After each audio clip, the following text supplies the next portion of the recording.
Oke ya, kita mulai ya. Bismillahirrahmanirrahim. Assalamualaikum warahmatullahi wabarakatuh. Ketemu lagi. Waalaikumsalam. Ya, kita mulai untuk pertemuan keempat kita tentang konsep keperawatan keluarga ya. Jadi kalau waktu pertama kita belajar tentang konsep keluarga. Nah, kalau sekarang belajar tentang konsep keperawatan keluarganya secara detail. Keluarganya kita akan bahas lebih detail tentang tipe keluarganya, struktur keluarganya, dan lain-lain. Ya. Nah, yang pertama kita akan bahas tentang tipe keluarga. Tipe keluarga itu macam-macam, ya, dan dibedakan dengan tipe keluarga tradisional sama tipe keluarga non tradisional. Ya. Nah, tipe keluarga yang tradisional ini yang dari dulu sampai dengan sekarang ada tipe keluarganya. Makanya kita bilang dia tradisional. Tapi kalau yang non tradisional ini tipe-tipe keluarga yang kekinian yang sekarang-sekarang gitu ya. Dan nanti kita akan bahas lebih lanjut ya. Nah, yang pertama ini ada tipe keluarga inti. Kita sambil menginterpretasikan keluarga kita termasuk keluarga yang mana ya. Nah, yang pertama ada yang namanya keluarga inti, terus ada keluarga besar, campuran, keluarga orang tua tunggal, keluarga hidup bersama, sama keluarga tinggal bersama. Nah, ini yang pertama ya. Yang pertama tentang tipe keluarga yang tradisional yang dari dulu sampai sekarang emang ada gitu. Yang klasikal gitu ya. Nah, keluarga inti ini sebuah rumah tangga yang terdiri dari suami, istri, sama anak. Mau itu anak kandung maupun anak angkat. Ya, pokoknya dia terdiri dari suami, istri, sama anak. Itu namanya keluarga inti. Mau anaknya 5, anaknya 10, anaknya 2, anaknya 3, gitu ya. Tapi dia terdiri dari ayah, ibu, sama anak, maka disebut sebagai keluarga inti. Ya, nah terus yang kedua yang namanya keluarga besar. Nah, kalau ini dalam satu rumah ada keluarga inti, yakni ayah, ibu, sama anak, ditambah ada tambahan orang lain yang punya hubungan darah. Contohnya kakek, nenek, paman, bibi, ponakan, ipar, dan lain-lain. Ya, nah ini disebut sebagai keluarga besar. Jadi kalau di rumah kita ada ibu, ada bapak, ada anak, terus udah gitu ada neneknya, berarti dia disebut sebagai keluarga besar. Ya, atau ada tambahan si kakek ikut gitu ya di rumah kita. Nah, ini berarti dia disebut sebagai keluarga besar.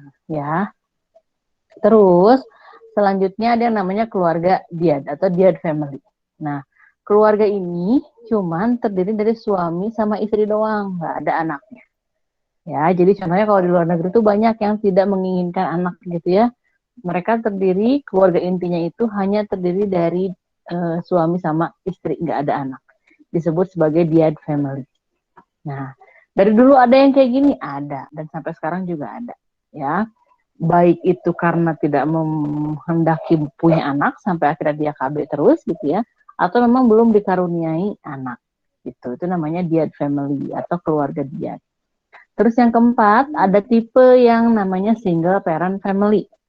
Nah, kalau ini biasanya nggak ada salah satu orang tuanya, baik itu ayah maupun ibu. Ya, nah kondisi ini bisa disebabkan oleh perceraian ataupun kematian. Ya, jadi kalau kita bicara bapaknya nggak ada gitu ya, makanya disebut sebagai anak yatim. Nah, ini juga disebutnya sebagai single parent family karena hanya ada ibu sama anaknya gitu ya, atau kebalikannya gitu ya, piatu, dia hanya ada ayah sama anaknya, nggak ada ibunya. Bisa jadi karena kematian. Nah, tapi satu hal lain, single parent pun bisa diakibatkan karena perceraian. Misalnya, ayah sama ibu berpisah gitu ya, jadi dia disebut sebagai single parent family. Ya. Nah, terus selanjutnya di tipe keluarga yang selanjutnya ada namanya single adult. Ya, jadi rumah tangganya tuh hanya terdiri dari satu orang dewasa doang. Ya, contohnya misalnya dia belum menikah tapi dia udah punya kakak. Kakaknya ya dia sendiri, anggotanya dia sendiri gitu ya. Kalau kita bicara konteks keluarga kan harus terdiri dari dua orang atau lebih gitu ya. Tapi dalam tipe keluarga ini tetap disebutkan dalam konteks administratif kartu keluarga gitu ya. Tetap bisa disebut keluarga walaupun dia terdiri dari hanya satu orang dewasa. Ya, jadi kalian misalnya merantau ke Tangerang, di Tangerang kalian punya kakak sendiri, kakak kartu keluarga sendiri gitu ya, bekerja atau kuliah di Tangerang, bikin kakak sendiri, alamat sendiri, itu namanya single adult tipe keluarganya. Nah, ini yang tradisional. Nah, kalau yang non tradisional, ini tipe keluarganya udah macem-macem gitu ya, udah segala macem tipe keluarga, tapi mereka juga bisa disebut sebagai keluarga. Ya, nah ini ada tipe yang pertama gitu ya, ada yang namanya unmarried teenage mother. Jadi dia terdiri dari orang tua sama anak, tapi nggak ada hubungan ibu sama anak. Ya, jadi misalnya dia merasa dia kalau kayak di luar negeri itu saya pengen punya anak gitu ya, saya sebagai seorang single perempuan, saya sudah matang, tapi saya pengen mengadopsi anak. Jadi kita hidup dengan anak tapi nggak ada hubungan apa-apa. Tapi juga nggak punya suami gitu. Nah, itu namanya unmarried teenage mother. Terus yang kedua ada step parent family. Kalau ini keluarga dengan orang tua tiri, ya contohnya dengan ayah tiri, dengan ibu tiri, gitu ya. Dia disebut sebagai the step parent family. Nah, terus yang selanjutnya yang non tradisional ada yang namanya commune family. Nah, kalau ini ada beberapa pasangan keluarga gitu ya, nggak ada hubungan keluarga, hidup bersama dalam satu rumah. Tapi sumber fasilitas dan lain-lain bareng-bareng sama-sama. Ya, nah sosialisasinya ini kegiatan ini melalui membesarkan anak bersama. Jadi ngumpul tuh beberapa pasangan gitu ya, nggak ada hubungan keluarga kayak di kos-kosan contohnya gitu ya. Bukan kos-kosan, bedeng-bedeng gitu ya, yang kayak gitu-gitu gitu ya. Ada beberapa keluarga gitu hidup dalam satu tempat, terus dia tempat masaknya bareng, terus dapurnya bareng, toiletnya bareng, ngapa-ngapain bareng, cuman beda kamar-kamar gitu doang gitu ya. Nah, ini disebut sebagai commune family, ya. Terus ada yang namanya yang keempat, ada yang non-marital heterosexual cohabiting family. Kalau ini, dia tinggal bersama dalam satu tempat, ganti-ganti pasangan, tapi tidak melalui nikah. Ini sama kayak kumpul kebo kalau kita. Ya, jadi pasangan laki-laki perempuan kadang gonta-ganti gitu ya, siapa pasangannya ganti-ganti, tapi mereka tidak menikah. Ya, ini makanya dia disebut tipe yang non tradisional karena traditionally tidak diperkenankan sebenarnya hal seperti itu. Tapi makin ke sini ada komunitasnya, ada orangnya, jadi makanya mereka tetap masuk dalam konteks keluarga yang nanti harus kita berikan intervensi. Ya. Nah, terus ada juga tipe keluarga non-tradisional lainnya yang gay and lesbian family. Jadi mereka punya persamaan pandangan seksual gitu ya, hidup kayak suami istri gitu ya, karena yang gay ada yang berperan sebagai laki-laki, ada yang berperan sebagai perempuan. Yang lesbian pun sama, perannya beda-beda dan mereka saling melengkapi gitu ya dengan pandangan seksual yang mereka yakini gitu ya. Kalau kita sebagai perawat pengen meluruskan boleh nggak Bu? Sebenarnya kalau mau konteksnya itu perjalanan panjang gitu ya. Yang pertama, yang harus kita lakukan ketika bertemu dengan keluarga tersebut, kita harus memahami dulu cara pandangnya gitu ya. Lalu dia trusted dulu sama kita, barulah nanti ke arah hal-hal tersebut. Karena itu adalah hal yang sensitif kalau untuk para kaum tersebut gitu ya. Jadi ini yang harus kita pahami bahwa mereka pun tetap masuk dalam tipe keluarga. Tinggal nanti bagaimana kita menyesuaikan pemberian asuhan keperawatannya, gitu. Ya. Terus ini sama kayak yang tadi ya, cohabiting couple gitu ya, orang dewasa yang hidup di luar ikatan perkawinan karena alasan tertentu. Ya, ini sama kayak yang tadi. Terus ada yang grup marriage family. Ini orang dewasa yang pakai alat rumah tangga bareng-bareng, udah menikah gitu ya, berbagi sesuatu bersama-sama gitu ya, termasuk kehidupan seksual sama membesarkan anak juga. Nah, kalau ini mereka bisa jadi sebenarnya belum menikah, tapi mereka teh saling ngerasa udah menikah dan orang-orang dewasa tinggal berbarengan. Contohnya ada 2 perempuan, 2 laki-laki gitu ya. Kadang ya saling changing pasangan atau gimana lah, ini biasanya terjadi di lingkungan kos-kosan di luar negeri. Kalau di kita rata-rata enggak sih, enggak sampai begini gitu ya. Kalau di kita mungkin hanya tinggal bersama satu pasangan tapi tidak sampai berganti-ganti pasangan. Nah, kalau di sana ada juga beberapa yang kayak gitu, yang tinggal dalam satu atap satu rumah ya. dapurnya bareng, ngapa-ngapainnya bareng gitu ya. Itu untuk tipe-tipe beberapa yang non tradisional. Nah, untuk tipe-tipe keluarga yang teman-teman harus tahu sebenarnya yang lebih lazim itu adalah yang pertama, yang tipe tradisional. Dan soal yang sering muncul di uji kompetensi pun adalah soal yang tipe yang pertama gitu ya, yang keluarga tradisional. Kalau yang non tradisional, paling dia yang sering muncul itu adalah yang cohabiting family, yang tadi ya, yang tinggal bersama tapi tidak ada hubungan pernikahan. Itu aja sih, selebihnya hampir jarang keluar ya. Nah, terus untuk peran, jadi kalau kita bicara keluarga, maka setiap orang punya peran-peran tersendiri. Ya, nah peran-peran ini ada dua juga, ada peran formal, ada peran yang informal gitu ya. Terus kebagi-bagi lagi, nah ini rangkumannya seperti ini kita bahas ya. Yang pertama terkait dengan peran parental dan perkawinan. Ya, ada 6 peran dasar gitu ya. Eh, Posisi si ayah, si ibu dan lain-lain ya. Yang pasti yang utama adalah peran orang tua. Peran orang tua, ada ayah, ada ibu. Perannya sebagai yang pertama provider atau penyedia. Ya, kenapa sih Bu disebut provider kayak IM3 aja gitu? Iya, karena memang eh, regulasi keluarga yang utama ada di ayah sama ibu. Ayah sama ibu memang harus mampu mengambil tanggung jawab untuk menyediakan semua kebutuhan di keluarga gitu ya. Kalau ternyata ayah ada keterbatasan, ibu ada keterbatasan, apa yang harus dilakukan? Nah, peran sebagai penyedia ini tetap harus tersedia. Biasanya, kalau misalnya ayah ibu sudah tidak mampu gitu ya, tapi anaknya udah dewasa, nah biasanya akan beralih pada anaknya. Ya, tapi peran utama tetap ada pada suami dan istri sebagai provider atau penyedia tadi ya. Nah, terus selanjutnya pengatur rumah tangga. Karena ayah sama ibu inilah yang juga punya visi besar, ini rumah tangga mau dibawa kemana sih gitu. Ya, tujuan kita mau apa sih gitu. Nah, termasuk dengan peran-peran ketika melakukan perawatan anak gitu ya. Ini anak kita mau diapain sih? Kalau anak kita sakit, apa sih yang harus kita lakukan? Ini diskusi-diskusi yang dilakukan antara ayah sama ibu gitu ya. Termasuk mungkin juga rekreasi gitu ya. Kita rekreasi kemana sih, setahun sekali kemana kayak gitu. Pergi ke saudara kayak yang deket gitu, atau misalnya pergi ke karena kita orang Bandung aja. Kalau saya mengalami ya, karena saya orang Bandung, dari kecil di Bandung, punya keluarga di Tasik, tapi saya juga jarang gitu. Jadi kita nggak pernah pergi kemana-mana, di Bandung aja, sekolah di Bandung, SD di Bandung, SMP di Bandung, SMA di Bandung, kuliah di Bandung, semua diem di sini gitu ya. Akhirnya setelah saya berkeluarga sendiri, karena saya juga punya keterbatasan tadi gitu ya, kayaknya nggak pernah kemana-mana.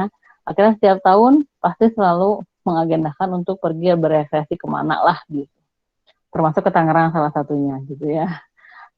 Nah ini yang harus dibahas sama keluarga, sarana rekreasi untuk keluarga. Ya, untuk apa? Salah satunya untuk mendukung peran selanjutnya nih, yang persaudaraan atau kinship. Jadi biar ada hubungan afektif yang baik antar setiap anggota keluarga. Jadi punya perasaan persaudaraan itu sangat kuat di antara anggota keluarga. Ya, gitu. Karena hal-hal tersebut biasanya munculnya saat kita lagi happy. Lagi happy munculnya kayak gimana? Saat kita lagi rekreasi salah satunya. Gitu. Ya. Nah, terus peran selanjutnya juga ayah sama ibu ini harus mampu berperan untuk memenuhi kebutuhan terapeutik dalam hal ini komunikasi yang baik antar pasangan gitu ya. Dan termasuk yang terakhir, ayah sama ibu punya peran untuk memenuhi kebutuhan seksual masing-masing, termasuk dengan kebutuhan seksual anak juga. Ya, kenapa saya bicara kebutuhan seksual anak? Contohnya gini, teman-teman ketika punya anak usianya 0 sampai dengan 1 tahun, jangan heran kalau anaknya kadang suka ngegemol. Ngegemol itu apa sih? Gemol tuh makan jempol, ya. Karena memang di fase tersebut, fase oral, fase seksualnya sedang meningkat, ya. Jadi itu yang harus diperhatikan juga sama orang tuanya. Jangan sampai di fase usia sekian karena sebel lihat anaknya ngegemol jempol gitu ya, akhirnya dipaksa untuk dilepaskan. Nah, nggak seperti itu. Karena ada fase-fase seksual oral yang harus dipenuhi sama anak, apalagi kalau anaknya tidak minum ASI selama 6 bulan full. Ya biasanya dia mulutnya pengen aja galenyom gitu ya, pengen aja menggigit sesuatu, ingin mengunyah sesuatu karena memang sedang fase oral gitu ya. Nah, terus kayak misalnya kebutuhan seksual anak itu anaknya di usia 6 sampai dengan 7 tahun atau 6 sampai dengan 8 tahun ya. Terkadang seringkali kita melihat, mohon maaf, anak memainkan alat kelaminnya gitu ya.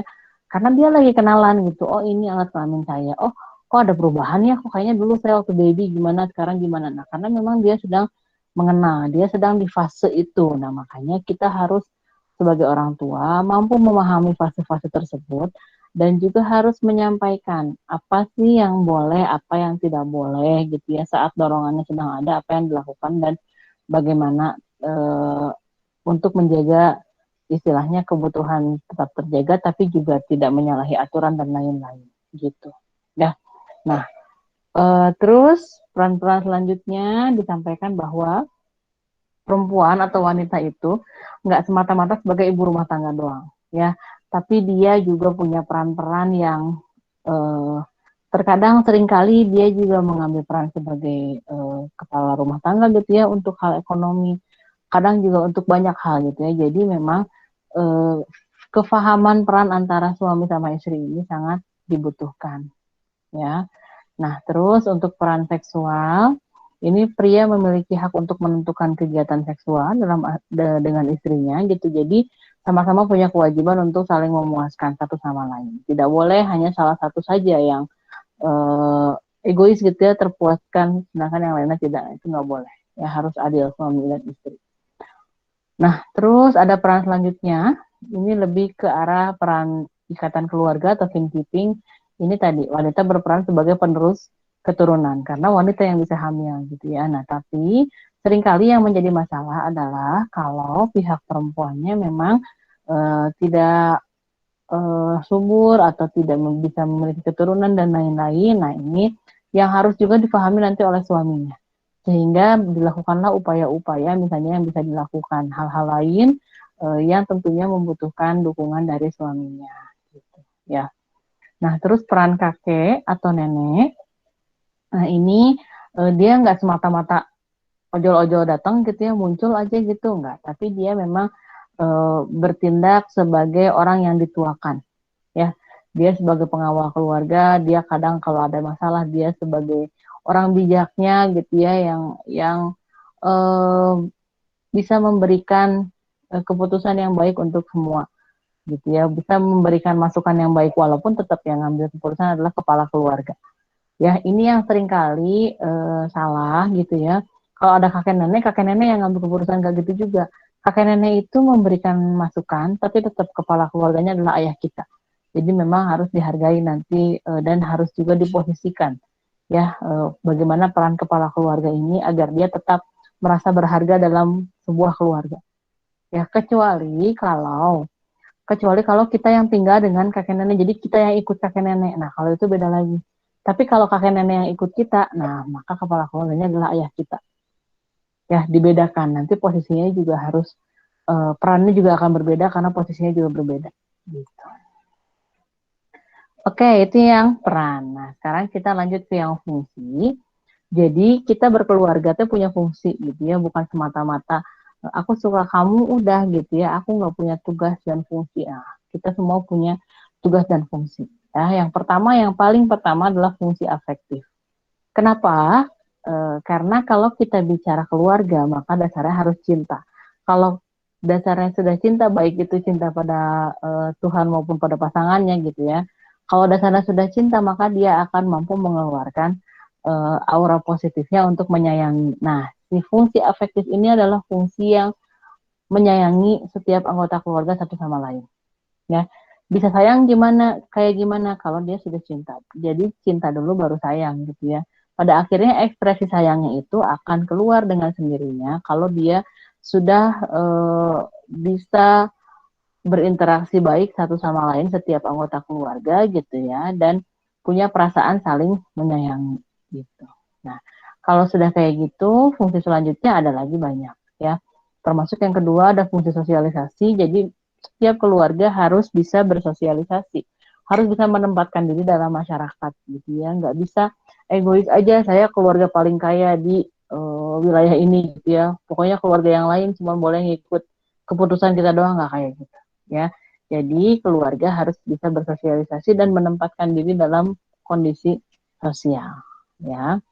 Terus fungsi yang ketiga, ada yang namanya fungsi reproduksi. Nah, kalau ini jelas tadi ya, peran ibu sebagai kin keeping-nya keluar. Ya, karena ini adalah fungsi yang mau dipungkiri segimananya pun adalah kebutuhan dasar manusia. Jadi harus tetap terpenuhi. Ya.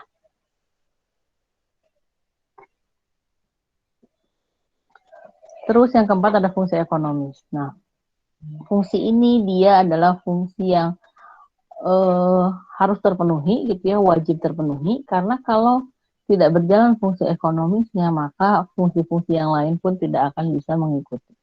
Contohnya yang tadi, yang keluarga prasejahtera, dia kan memegang peranan sangat penting banget ya untuk fungsi ekonomis. Dari mulai prasejahtera, gitu, sejahtera 1, sejahtera 2, nah ini semua tergantung pada fungsi ekonomis. Ya, jadi memang fungsi ekonomi ini akan sangat mempengaruhi berbagai macam dinamika dalam keluarga, walaupun bukan berarti gitu ya, yang masih kekurangan akhirnya tidak bisa menciptakan keluarga yang sakinah mawaddah warohmah, nggak kayak gitu, pasti tetap bisa, cuma memang mungkin ada gangguan dalam fungsi ekonominya gitu ya. Terus yang terakhir ada yang namanya fungsi perawatan kesehatan ya. Jadi dia bagaimana keluarga bisa memenuhi kebutuhan fisik yang terkait dengan kesehatan, kebutuhan psikologis yang terkait dengan kesehatan. Ya, ini nanti fungsi perawatan kesehatan ada sendiri, kita bahas lebih lanjut nanti. Ya, nah ini detailnya. Tadi yang pertama fungsi afektif ya, saling menghargai, ada ikatan, terus sumber energi, kebahagiaan keluarga dan lain-lain, nanti boleh dibaca. Ini yang fungsi sosialisasi, bagaimana kita bersosialisasi di antara masyarakat, norma-norma masyarakat, kita ikuti dan lain-lain. Terus fungsi reproduksi, oke. Ada yang ketinggalan untuk fungsi reproduksi termasuk diantaranya program KB, ya gitu. Fungsi ekonomi tadi ya memenuhi kebutuhan sandang, pangan, papan, sama fungsi perawatan kesehatan, bagaimana melakukan asuhan keperawatan terhadap semua anggota keluarga. Nah, itu fungsi. Ingat ya, beda-beda, ada tipe, ada peran, ada fungsi. Sekarang kita masuk ke struktur keluarga. Ya, ini nanti ada di pengkajian, jadi kita mungkin nanti akan refresh sedikit, tapi dasarnya saya sampaikan dulu sekarang. Ya, silahkan diingat-ingat. Ya. Nah, untuk struktur peran ini ada 4 gitu ya, ada yang pola komunikasi, nilai norma, struktur peran, struktur kekuatan dan lain-lain. Kita bahas satu-satu. Ya, yang pertama struktur komunikasi. Nah, kalau ini bagaimana kita bisa berkomunikasi antar anggota keluarga. Ya, yang ada yang sifatnya fungsional, ada yang dia disfungsional. Kalau disfungsional tuh nggak guna gitu komunikasinya. Kalau fungsional berguna, jelas gitu ya, tindakan yang dilakukannya bisa meningkatkan bonding antara kakak sama adik atau ibu sama ayah dan lain-lain ya. Contohnya gini, kalau yang komunikasi fungsional, si pengirim fungsional atau dalam hal ini misalnya penyampai pesan, dia tegas dalam menyampaikan masalahnya. Ayah misalnya, ada masalah di keluarga, berkumpul dan disampaikan masalahnya A, ya kendalanya B. Jadi kita harus ngapain gitu ya, disampaikan jelas, clear. Nah, si penerima fungsionalnya yang baiknya itu adalah mendengarkan secara efektif, kemudian memberikan umpan balik. Jadi jangan cuman udah nggak dengerin, nggak ngasih masukan lagi. Yang bagus itu adalah dia mendengarkan secara efektif, dia tahu, oh, oke, ternyata ada masalah ini ya di keluarga kita. Terus kalau kata saya sih baiknya untuk menyelesaikannya A, B, C, D. Gitu. Ya, jadi itu kondisi komunikasi yang fungsional dalam sebuah keluarga. Nah, tapi kan seringkali nggak kayak gitu ya. Seringkali kita disfungsional dibilangnya. Seringkali orang tua nggak nyampein masalahnya, tapi ngambek-ngambek, marah-marah, menghakimi gitu. Kamu sih gitu dan lain-lain. Ya, ekspresinya nggak jelas gitu ya. Ojol-ojol marah gitu, ojol-ojol kesel. Ya, ojol-ojol banting pinduk misalnya.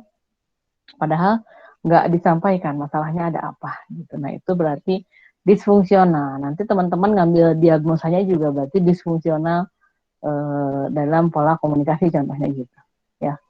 Terus nah, si penerimanya juga, misalnya kita sebagai anaknya udah tahu bapaknya teh lagi marah-marah gitu ya, Terus bapaknya marah-marah, tapi nyampein alasan dia marah-marah, tapi sama kita nggak didengerin.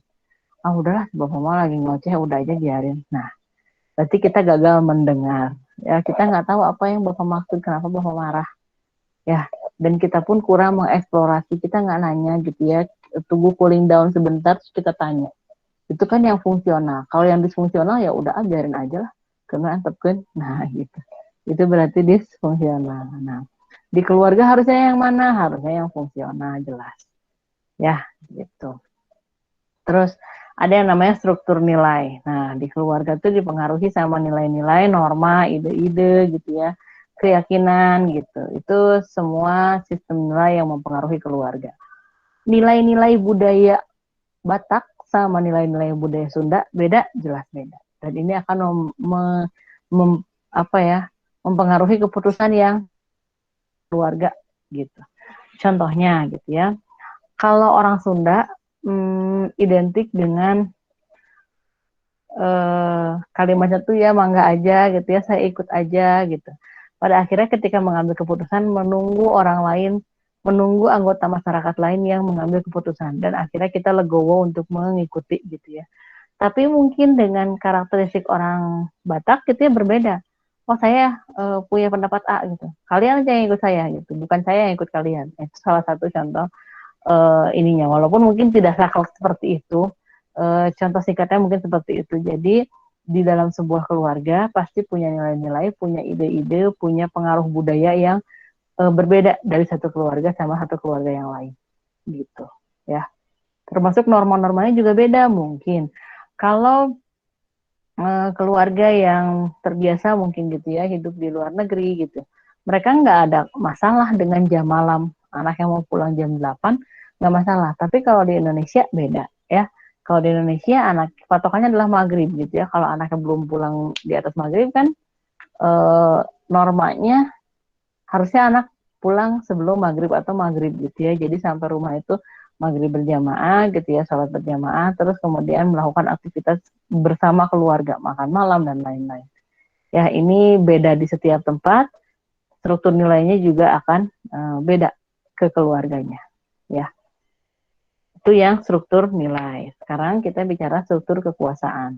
Nah, kalau struktur kekuasaan biasanya ini setiap anggota keluarga pasti punya power tersendiri, gitu ya, punya kekuasaan tersendiri. Walaupun memang biasanya kekuasaan terbesar gitu ya itu ada pada ayah, ya, karena memang ayah adalah kepala keluarga, pengambil keputusan gitu ya. Tapi jangan salah, setiap kita juga pasti punya peran masing-masing dan punya struktur kekuasaan masing-masing, ya, gitu.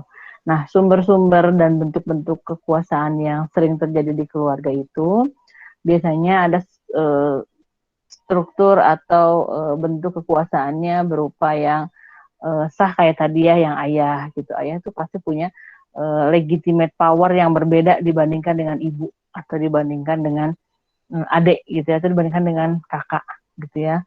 Dan bentuk-bentuk lainnya banyak gitu ya, ada yang memaksa, ada yang ketika pengen berkuasa ngasih reward juga bisa ya. Kalau kamu pengen dibeliin motor, hargai dulu mama atau hargai dulu bapak gitu ya, atau ngapain dan lain-lain banyak. Ya ini sistem-sistem bentuk-bentuk kekuasaan yang lazim terjadi pada keluarga. Ya, gitu. Itu untuk yang struktur keluarga. Ya. Nah, selanjutnya ketika kita melakukan pengkajian, ada pengkajian yang hampir terakhir gitu ya, adalah pengkajian stresor dan coping keluarga. Nah, kalau stresor dan coping keluarga ini kita bicaranya stresor itu apa yang bikin stres, coping keluarga itu bagaimana menghadapi stresnya gitu ya. Kalau stresor ini ada yang jangka pendek, ada yang jangka panjang. Kalau teman-teman mungkin stresor yang pertama adalah mau UTS gitu ya, bikin stres. Boleh nggak? Boleh, nggak masalah. Dan harus stres sebenarnya kalau mau UTS, mau ujian gitu ya. Jadi teman-teman belajar lebih giat. Nah, copingnya positif ya. Stresor jangka pendek sama stresor jangka panjang. Kalau di keluarga, contoh stresor jangka pendeknya misalnya biaya kakak mau kuliah atau biaya adik mau sekolah gitu ya. Kalau stresor jangka panjang ini biasanya penyakit degeneratif yang terjadi, contohnya penyakit hipertensi, terus penyakit gula darah gitu ya. Ini adalah stresor jangka panjang yang terjadi seumur hidup. Ya, atau hutang misalnya stresor jangka panjang yang berkepanjangan sekian tahun dan lain-lain. Itu namanya stresor jangka panjang. Ya. Nah, terus sumber pendukungnya, walaupun kita punya stresor, tentunya kita punya sumber pendukung yang membantu kita menghadapi stresor tersebut, gitu ya. Ada individu itu contohnya pasangan, gitu ya.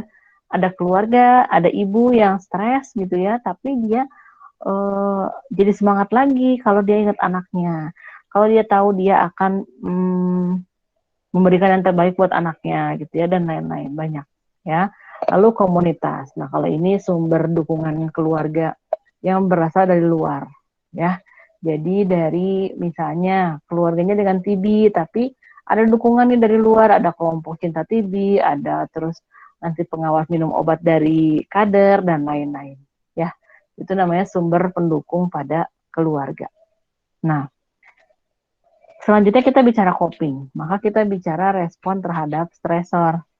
Respon terhadap stresor ini beda-beda, tergantung tadi persepsi, intensitas, tergantung tingkat perkembangan, pengalaman masa lalu, dan lain-lain. Ya, kayak contohnya teman-teman punya stresor mau UTS, tapi udah punya pengalaman masa lalu ya, tahun kemarin juga saya asal belajar dalam 1 minggu, 1 hari itu 1 pelajaran udah cukup, insya Allah saya bisa menghadapi ujiannya gitu. Atau 1 hari 1 materi saya mau belajar itu juga insya Allah cukup. Nah, karena kita punya pengalaman masa lalu terkait stresor tersebut, maka kita bisa lebih tenang menghadapi UTS.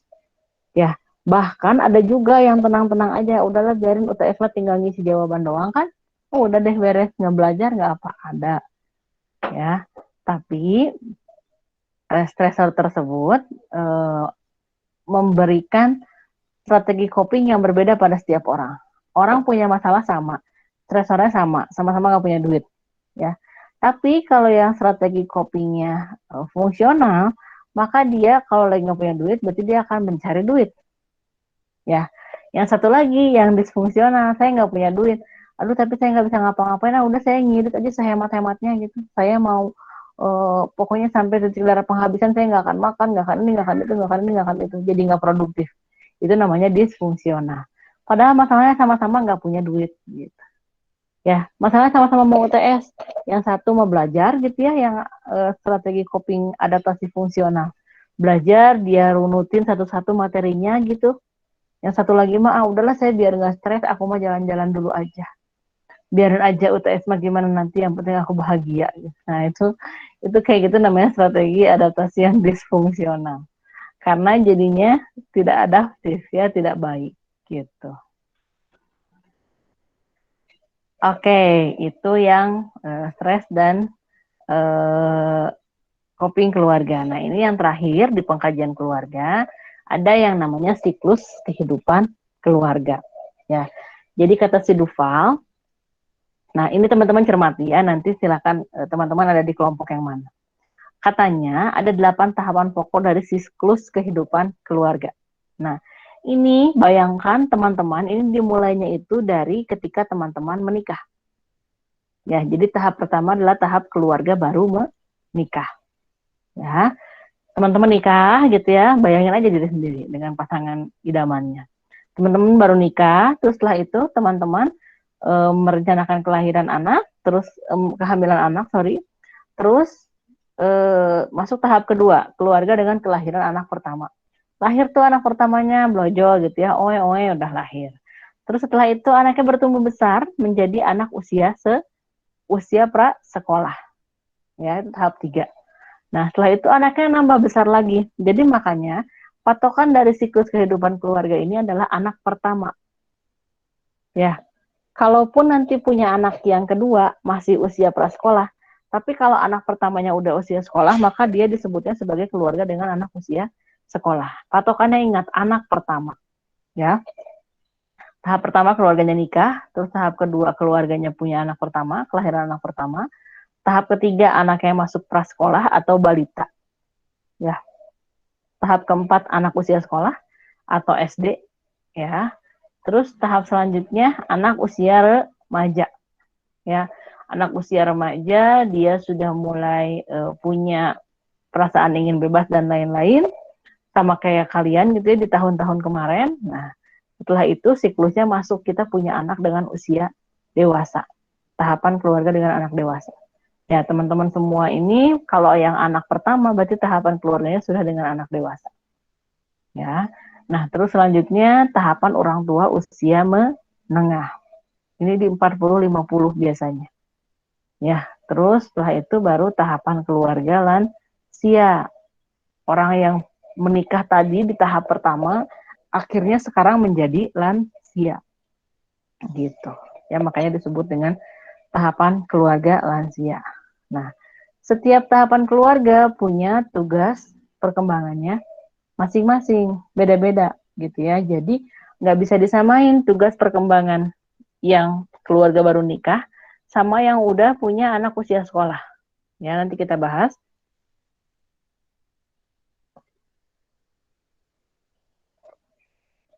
Ya, kalau yang pertama nih, bayangin kalian baru nikah punya tugas perkembangan masing-masing. Ya, yang pertama tugas perkembangannya membina hubungan intim yang memuaskan.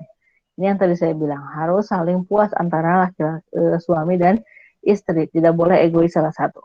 Ya, kalau nggak terpenuhi maka akan menghambat pemenuhan kebutuhan di tahapan perkembangan selanjutnya, gitu.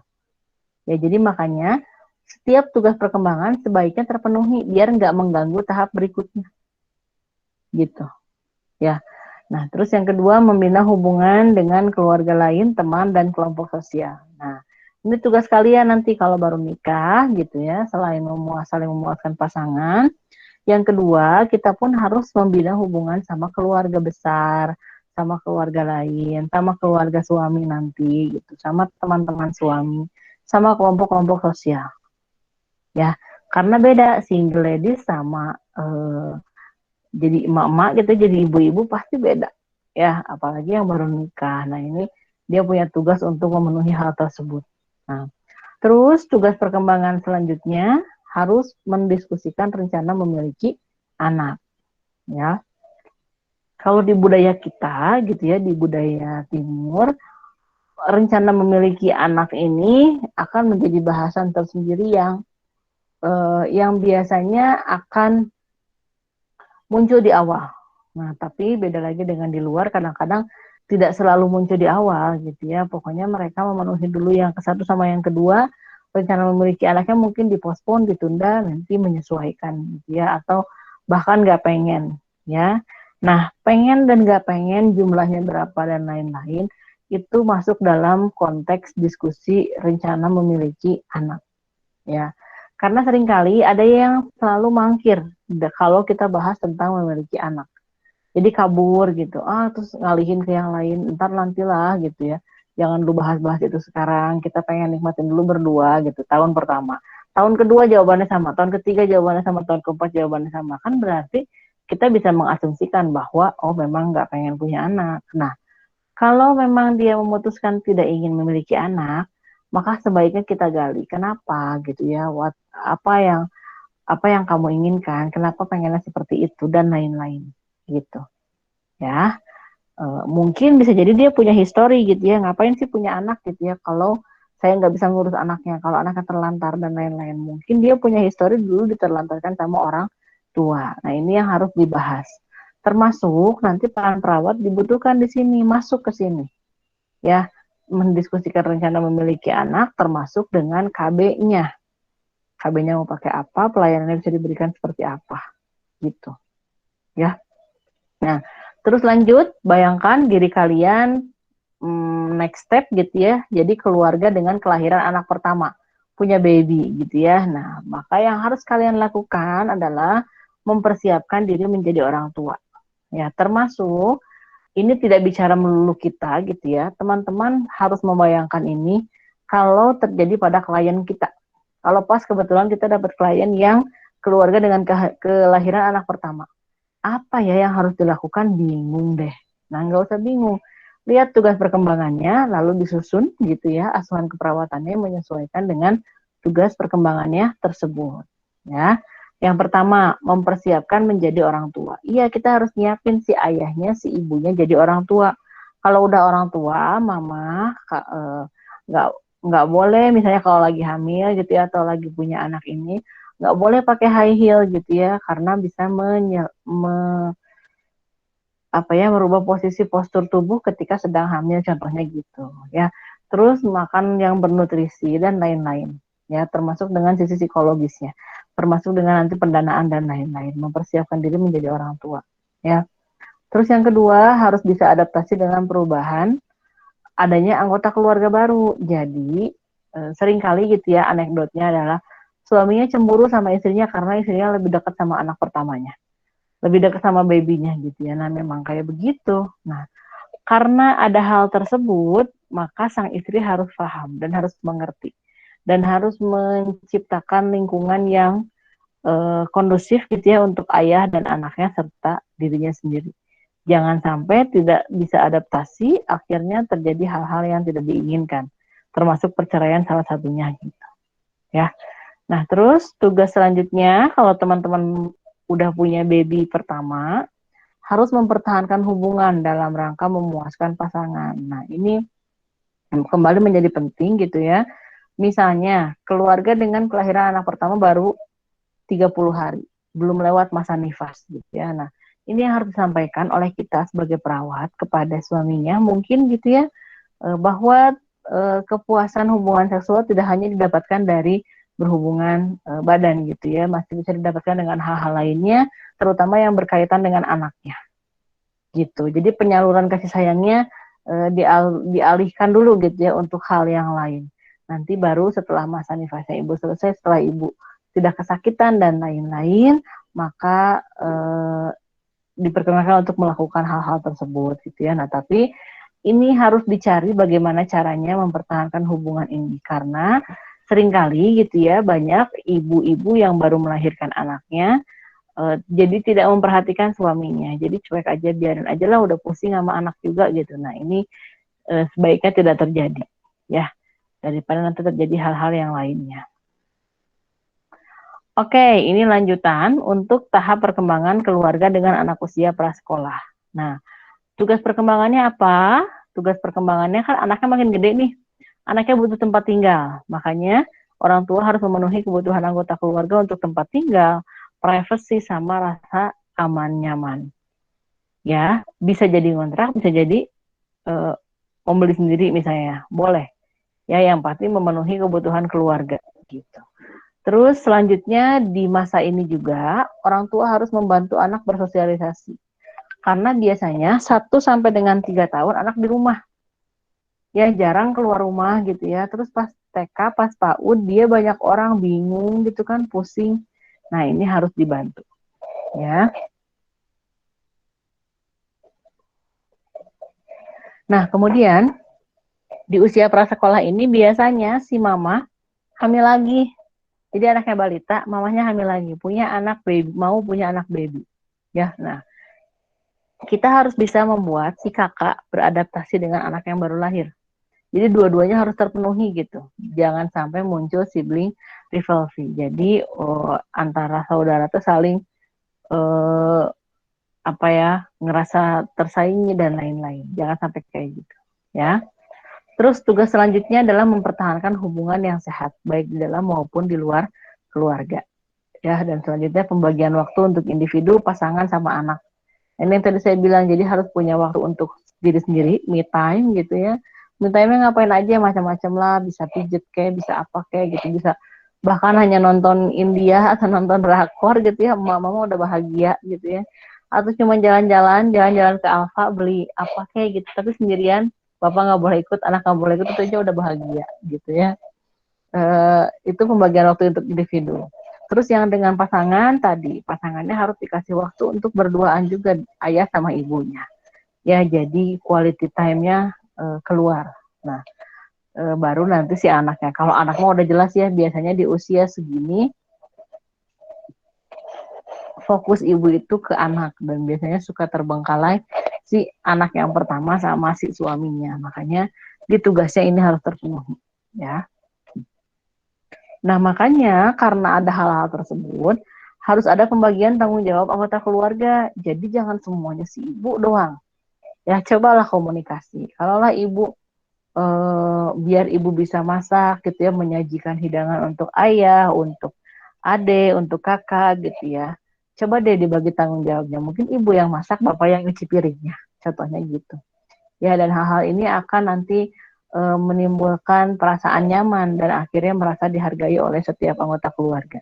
Jadi ibu nggak ngerasa sebagai pembantu doang di rumah gitu ya, sebagai tukang beres-beres doang gitu, nggak kayak gitu. Ya. Nah, terus tugas selanjutnya lagi, ibu atau keluarga harus merencanakan kegiatan untuk menstimulasi tumbuh kembang anak. Ya, di usia anak prasekolah ini, tadi anak udah mulai jalan, udah lari gitu ya, udah kemana-mana gitu, terus udah mulai melihat warna, udah mulai bisa counting atau menghitung gitu ya, udah mulai senang nonton YouTube gitu ya, senang mindah-mindahin, udah fasih anak. Nah, ini yang harus peran orang tua yang harus keluar ya, menstimulasi tumbuh kembang anak ya.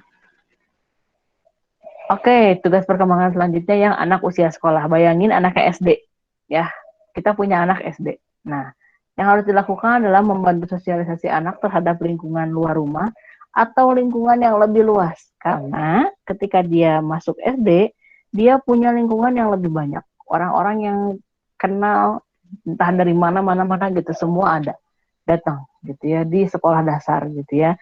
Dan anak-anak harus siap dengan menghadapi semua eh, kondisi di sekolah yang kompleks. Nah, ini peran orang tua keluar di sini ya. Terus lagi-lagi muncul lagi tugas perkembangan yang mempertahankan keintiman pasangan. Kenapa? Karena seringkali gitu ya, usia pernikahan udah 5 tahun ya, udah cuek-cuekan gitu ya, suami istri pokoknya yang penting anak terpenuhi kebutuhan. Nah, sebaiknya nggak kayak gitu. Kalau sudah dalam kondisi seperti itu, yuk coba balik lagi gitu ya, komunikasi lagi, intens lagi, punya we time lagi dengan pasangannya gitu ya. Dan anak-anak udah mulai besar, yang satu udah SD gitu ya, udah mulai mengerti dan lain-lain gitu. Terus memenuhi kebutuhan keluarga yang meningkat, termasuk biaya-biaya kehidupan, kesehatan, eh, dan pendidikan ya.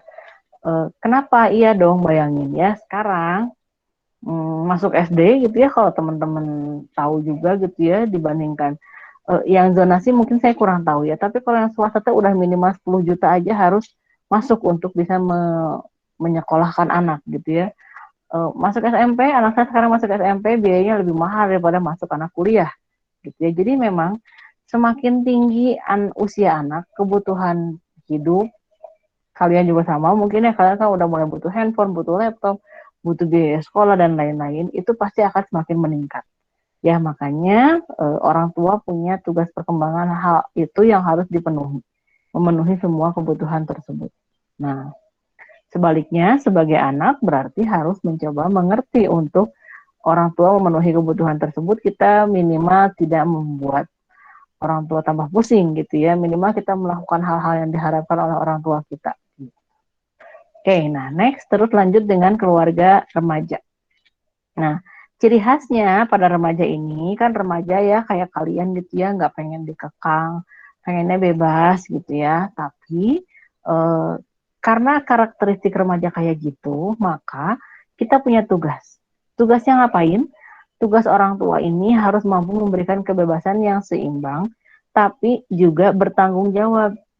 Remaja punya otonomi sendiri, boleh milih gitu ya, pengen A, pengen B, aku tuh gini, aku tuh udah gak mau disuruh-suruh sama mama gitu ya, aku tuh ingin punya kehendak sendiri. Oke, boleh, tapi kita harus memberikan pengertian bahwa kebebasannya harus bertanggung jawab ya. Kamu pengen main sama teman-temanmu gitu ya, tapi harus bertanggung jawab, tidak boleh lebih dari pukul 6 atau tidak boleh lebih dari maghrib, nggak boleh pulang malam gitu ya, nggak boleh minum minuman keras, nggak boleh uh, merokok, atau juga tidak boleh ngedrugs dan lain-lain.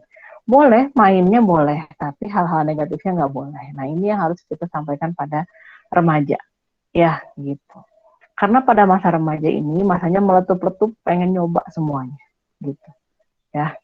Nah, terus kalau anaknya udah remaja, orang tuanya harus juga mempertahankan hubungan intim, gitu ya, Tapi pada masa ini, hubungan intim yang dimaksud di sini biasanya kalau punya anak udah remaja, ibunya kadang seringkali sudah mau memasuki masa menopause, ya.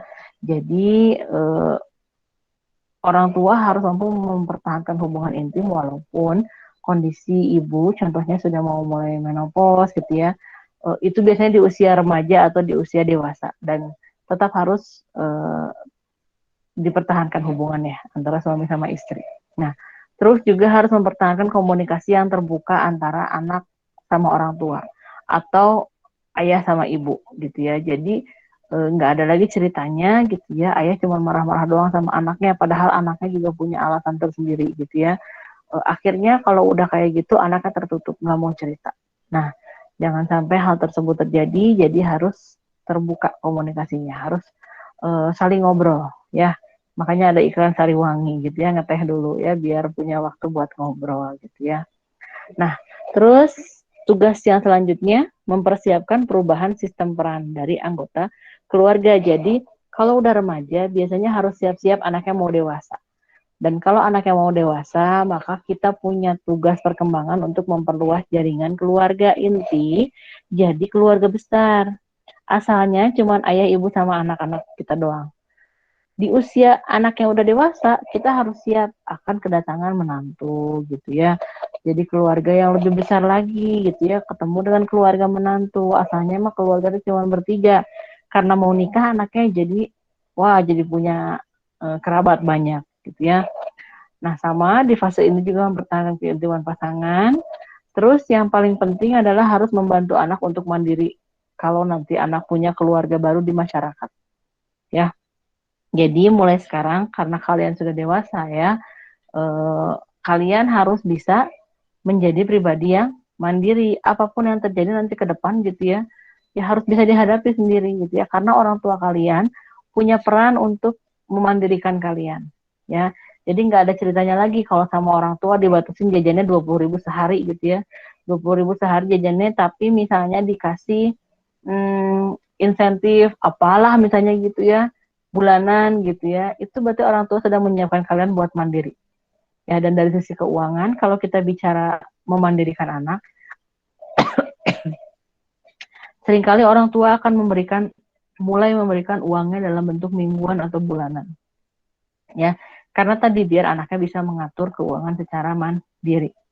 Ya, udah nggak ada lagi anak-anak mama yang kemana-mana bareng mama, jadi ya kalau kita sudah punya anak yang dewasa, ya gitu. Nah, terus peran selanjutnya penataan kembali peran orang tua dan kegiatan di rumah. Karena biasanya gitu ya, orang tua yang membesarkan anak sampai dengan usia remaja itu biasanya tuh pak-pik-peknya gitu ya, capek gitu ya di rumah. Tapi kalau misalnya anaknya sudah dewasa, sudah punya pemikiran sendiri, maka orang tua harus kembali menata peran ayah sama ibu. Ya, jadi nguruskan budak gitu ya sampai dengan si anak dewasa, tapi nggak udah lupa gitu sama pasangannya, udah lupa bagaimana cara menghargai pasangannya dan lain-lain. Jadi harus menata kembali peran tersebut ya. Nah, terus sekarang masuk keluarga usia pertengahan. Nah, ini ayah ibunya usianya 50 tahunan gitu ya, udah mau lansia. Nah, kalau ini biasanya pada usia sekian gitu ya, anak-anak kita udah pada dewasa. Jadi makanya tugas perkembangan utamanya adalah mempertahankan hubungan yang serasi gitu ya antara ayah, ibu, anak-anaknya sama sebayanya. Ya, dan meningkatkan keakraban pasangan. Nah, di usia segini, ini usia-usia yang sudah menopause. Makanya saya bilang, eh, kebutuhan seksual tidak hanya dipenuhi dengan hubungan badan saja, tapi juga dengan perilaku afektif gitu ya, dengan kasih sayang gitu, dengan keakraban. Ini sangat dibutuhkan pada saat tugas perkembangannya di usia pertengahan. Termasuk juga di usia dengan lansia. Jadi mempertahankan keintiman pasangannya itu lebih ke arah bagaimana saling menghargai gitu ya, bagaimana saling menemani gitu kan, bagaimana si kakek teh memperhatikan neneknya gitu ya, kakek apa ya menyentuh nenek gitu sering dalam hal menyentuh ini dalam hal memberikan kasih sayang gitu ya, kalau nenek sedang sakit atau nenek sedang ada pikiran gitu ya, tangannya digenggam terus punggungnya dielus dan lain-lain. Nah, ini yang disebut dengan keintiman pasangan pada masa usia dengan lansia. Gitu. Nah, tapi di fase ini juga ada tugas perkembangan yang cukup berat buat lansia, yaitu penyesuaian diri terhadap kehilangan pasangannya. Ini sulit, ya sangat sulit. Bukan hal yang mudah kehilangan pasangan yang membersamai kita selama sekian waktu gitu ya. Biasanya 10 tahun, 20 tahun, 30 tahun bareng pasangan, terus pasangannya nggak ada, akan limbung. Ya, terutama biasanya kalau laki-laki. Kalau laki-laki ini biasanya suka sulit ya kehilangan istri, tapi kalau istri biasanya relatif lebih struggling ya, dia bisa melakukan aktivitasnya lebih optimal gitu. Tapi dua-duanya sama-sama harus siap menyesuaikan diri terhadap kehilangan pasangan. Itu yang utama. Nah, tapi untuk yang lain-lainnya juga ada yang penyesuaian terhadap pendapatan yang menurun karena mereka udah pensiun gitu ya. Beda sama dulu zaman dewasa yang punya duit misalnya banyak sampai MM-an. Kalau udah pensiun nggak ada. Apalagi yang bisnis udah pensiun, udah nggak ada, udah nggak bisnis gitu. Ya, gitu. Terus sampai dengan yang terakhir, harus mampu memahami eksistensi usia lanjut. Bahwa pada masa usia lanjut ini kemampuan tubuh berkurang, gitu ya, kesehatan berkurang, pasangan juga mungkin tidak ada. Ini yang harus difahami dan kita sampaikan pada klien kita nanti, gitu ya, bahwa ini adalah sesuatu yang sunatullah. Memang secara kodratnya Allah menciptakan demikian gitu ya. Ketika orang tersebut semakin tua, semakin lansia, maka terjadi penurunan fungsi, terjadi juga hal-hal yang tidak diinginkan sama lansia gitu ya, tiba-tiba jadi sakit. Bayangkan saja jantungnya sudah dipakai 60 tahun gitu ya. Apakah salah kalau jantungnya protes gitu ya di usia 63? Kan enggak. Ya, jadi memang ini yang menjadi sangat penting, kita harus memahamkan keluarga dan juga lansia bahwa eksistensi di usia lanjut ini memang begitu adanya, kondisinya seperti ini, perubahan fisiologis yang terjadi ini, perubahan psikologis yang terjadi ini. Ya, sehingga nanti lansia dan keluarga mampu memodifikasi coping yang harus dilakukan gitu. Itu untuk yang tugas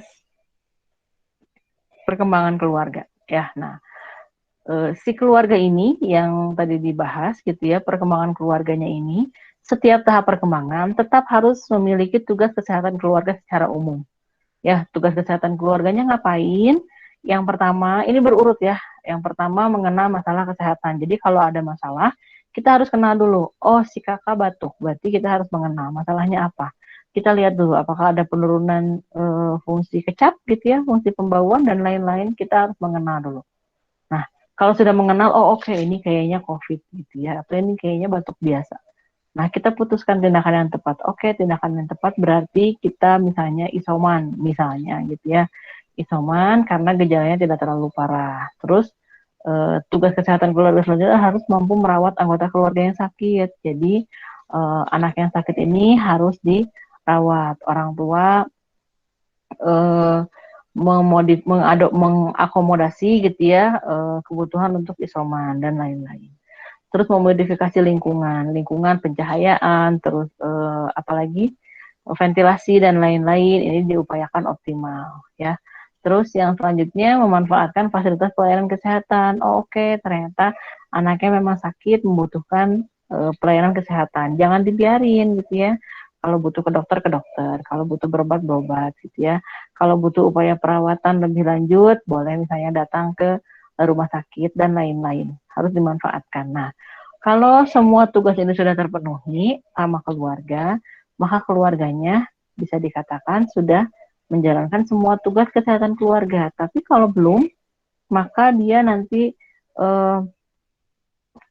akan terhambat dalam pemenuhan tugas kesehatan maupun tugas perkembangan keluarganya. Nanti ada kategori lagi ya, ada namanya kategori keluarga mandiri gitu ya.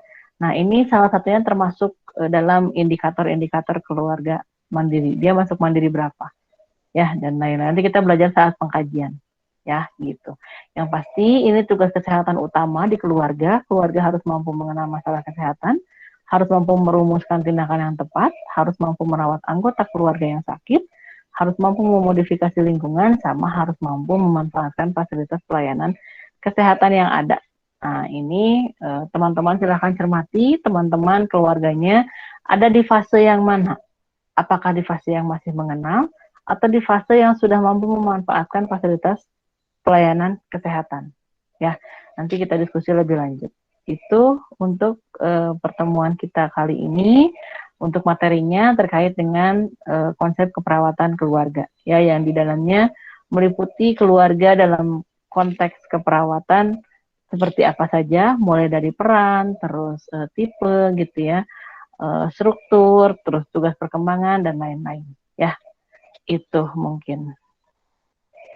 Oke, kita